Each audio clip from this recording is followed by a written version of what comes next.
ఇంకో ముఖ్య విషయం ఏంటంటే మన భారతదేశ గౌరవాన్ని అద్భుతంగా పెంచే ప్రక్రియలు మన తెలుగు అమ్మాయిలు ఎంతో ముందుగా వస్తున్నారు.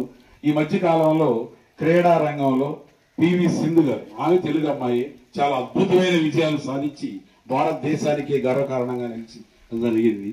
ఇటీవల జస్ట్ ఈ మధ్య కాలంలోని కడప జిల్లాలో శ్రీచరణి అనే ఒక అమ్మాయి అక్కడ క్రికెట్ విధానంలో భారతదేశంలోనే ఎంతో గౌరవాన్ని తెచ్చి ప్రపంచ దేశాల తిరిగి మన వైపు చూసే స్థాయికి రావడం జరిగింది. అమ్మాయిలందరూ ఆ విధంగా ముందుగా మంచి ప్రాణులు తీసుకొని ప్రేరణగా ఎంతో మంది ఐఏఎస్ ఐపీఎస్ కూడా అవుతున్నారు. అద్భుతమైన ప్రతిభలో ముందుకు పోతున్నారు. ఇక్కడ ఉన్న ఇదే వారందరూ కూడా ఆ స్థాయికి రావాలని నేను మనస్ఫూర్తిగా కోరుకుంటున్నాను. ఈ అవకాశం ఇచ్చినందుకు కృతజ్ఞత తెలియజేస్తూ సెలవు. నమస్తే సార్. నమస్తే సార్, కూర్చోండి. ఏం పని మీద వచ్చారు సార్, చెప్పండి సార్. మా పిల్లలు ఉంటే విదేశాల్లో సెటిల్ అయ్యారు. మాకు ఇక్కడ ఎవరు మనుషులు లేకుండా పోయారు. ఇక్కడ కొన్ని బంధాలకి బాధ్యతలకి మాకు తోడు నీడగా ఉండే లేకుండా పోయారు. మా వయసు వచ్చేసి 75 సంవత్సరాలు అవుతుంది. అందుకొని మాకు ఒక సలహాదారుగా కావాలని ఇక్కడికి రావడం జరిగింది. ఎంతమంది ఉన్నా కూడా ఆ బంధాలు కానీ ఆ ప్రేమలకి అలాంటి వ్యక్తులు ఇక్కడ పలసబడిపోయారు. అందుకొని మేము పంపించిన సర్వేలో మిమ్మల్ని సెలెక్ట్ చేశారు.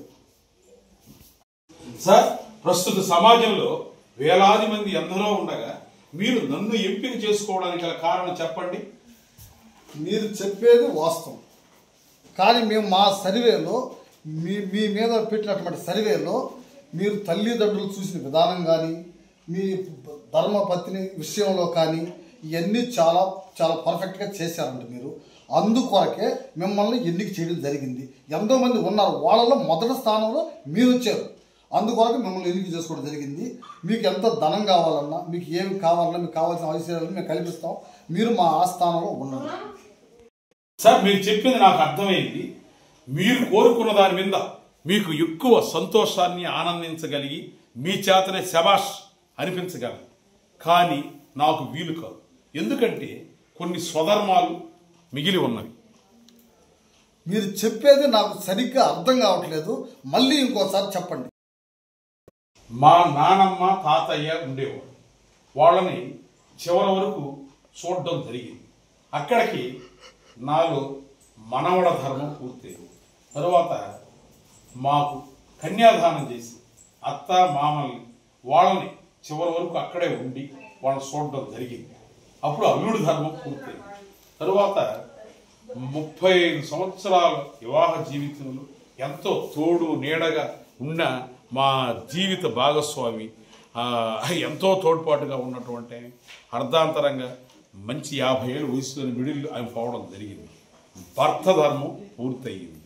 కానీ నాకు శేష జీవితంలో ఉన్న వృద్ధ తల్లిదండ్రులు ఉన్నారు. వారికి ఉత్తమ పుత్రుడిగా నేను సేవ చేస్తున్నాను. కాబట్టి ఆ ధర్మం మిగిలింది.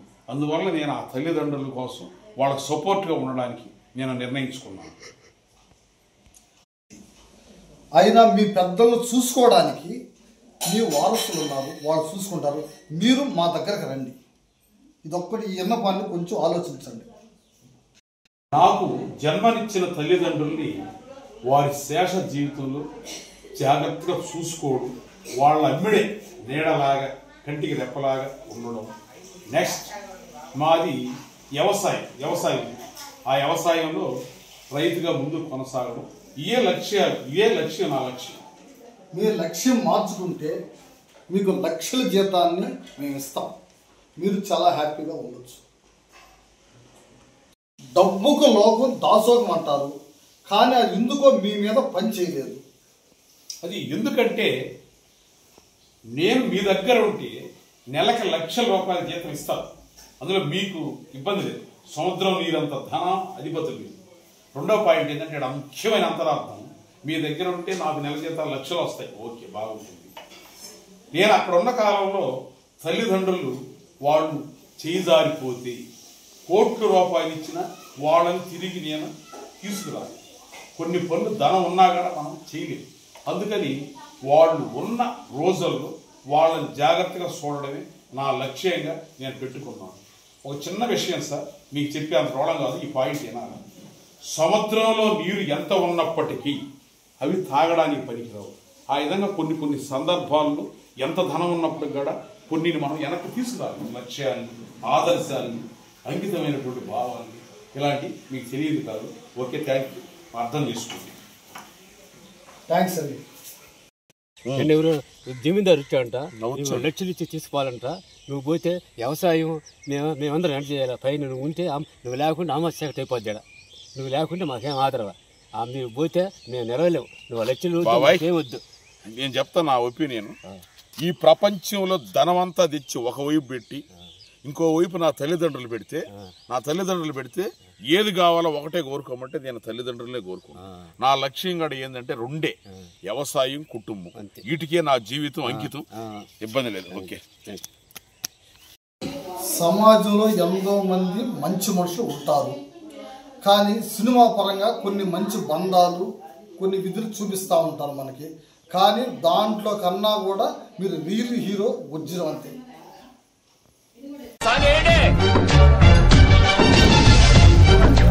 ఇదేమిటమ్మా మాయా మాయా మైకం కమ్మిందా,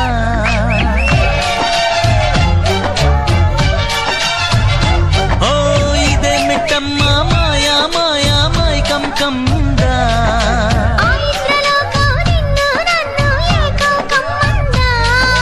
ముత్యమా ముత్యమా వస్తవా, ముద్దులే మత్తుగా ఇస్తవా,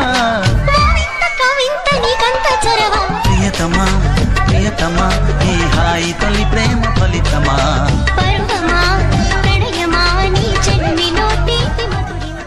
పొద్దుగాల ముద్దు జోల మద్ది నేల హద్దు లేక మాపిటేల మంతనాలు జూకు వదన తనువే తాంబూలమా,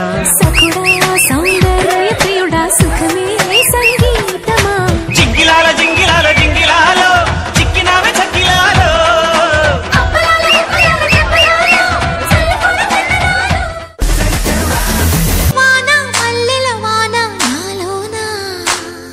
మనసంతా మధుమాసంలా విరబూసేనా.